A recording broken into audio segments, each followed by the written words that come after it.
Some sore legs tomorrow. Yeah, big numbers too. Thank you, Soph. How's the rest of the school holidays looking? We'll check weather next.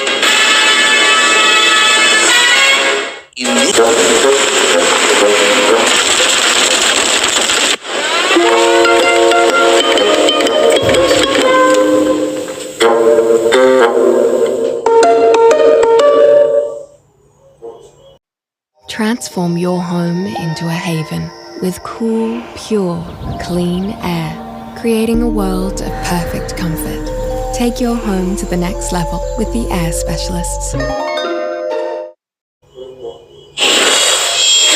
Well, didn't the overnight rain deliver the perfect conditions for a Sunday sleep-in? Eastern set rain gauges have been well and truly topped up this weekend, and no doubt the winter clothes are making a more regular appearance too. The country's capital plummeted below zero early this morning for the first time this year, and we'll see the cooler weather continue this week, albeit with a little less rain.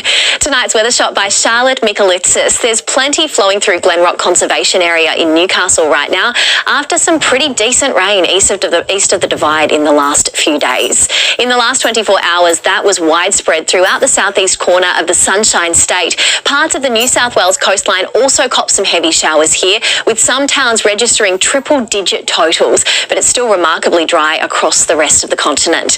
There's been a pretty solid onshore influence this weekend, winds wrapping around this very broad and stubborn high and feeding off warm ocean temps, ultimately producing heavy falls along our coast. However, these low-pressure troughs in the Coral Sea are finally starting to move further out as the high centres itself over Australia's southeast corner, so it will be dry and mostly sunny for the majority of the nation tomorrow and for the days to follow.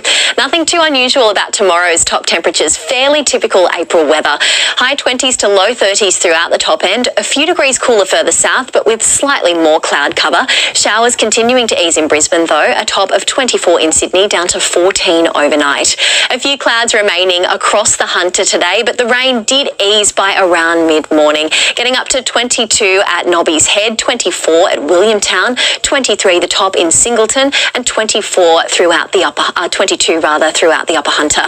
Southerly winds keeping things cool tomorrow, easing though, sitting below around 20 kilometres an hour for the majority of the day. Only a very slight chance of a shower or two, but this near stationary high will keep things pretty dry and settled in our patch.